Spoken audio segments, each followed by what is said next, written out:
రోజు రకరకాల వంటలు చేసి వినాయకుని ప్రియులు గనక అన్ని వంటలు వినాయకునికి చేసి మనము తినాలని ఒక అభిప్రాయం ఆనవాయితీగా వస్తుంది. కానీ వినాయకునికి నివేదన చేయాల్సిన పదార్థాలు మాత్రం తప్పనిసరిగా ఏముంటాయో తెలుసుకుందాం. మనకి ప్రధానంగా ఉండాల్సిన పదార్థాలు వడపప్పు, పానకం మరియు నాన్బ్రాలు.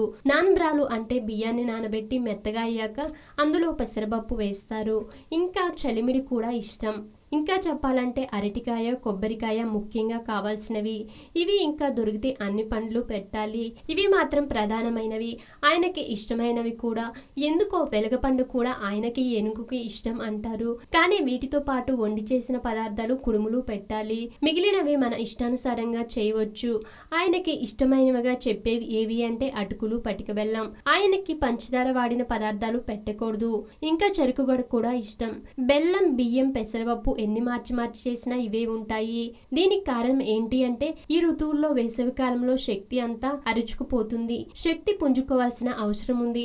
అట్లాగని ఏది పడితే అది తినాల్సిన టైం కాదు. వర్షాలు పడతాయి. కొత్త నీళ్ళ వల్ల జీర్ణకోశానికి సంబంధ వ్యాధులు వస్తాయి. కనుక బలం కావాలి. జీర్ణకోశానికి ఇబ్బంది కలగకూడదు. బలం దేని వల్ల వస్తుంది? పిండి పదార్థాలు, మాంసకృతులు కావాలి.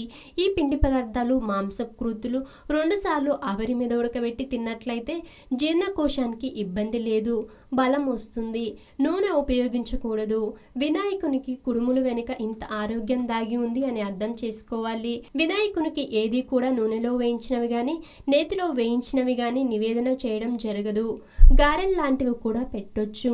ఇంకా ఏదైనా గొప్పగా చెప్పాలి అంటే ఆవు పాలతో చేసిన బెల్లం వేసిన పాయసం పెట్టొచ్చు. ఆధునిక జీవితం, అనారోగ్య సమస్యలు ప్రతి ఒక్కరికి ఏదో ఒక తెలియని సమస్య. చిన్న చిన్న చిట్కాలతో మంచి ఆరోగ్యాన్ని మీ సొంతం చేసుకుందాం అనుకుంటున్నారా? ఇంకెందుకు ఆలస్యం, వెంటనే మా యోయో హెల్త్ ఛానల్ ని సబ్స్క్రైబ్ చేసుకోండి.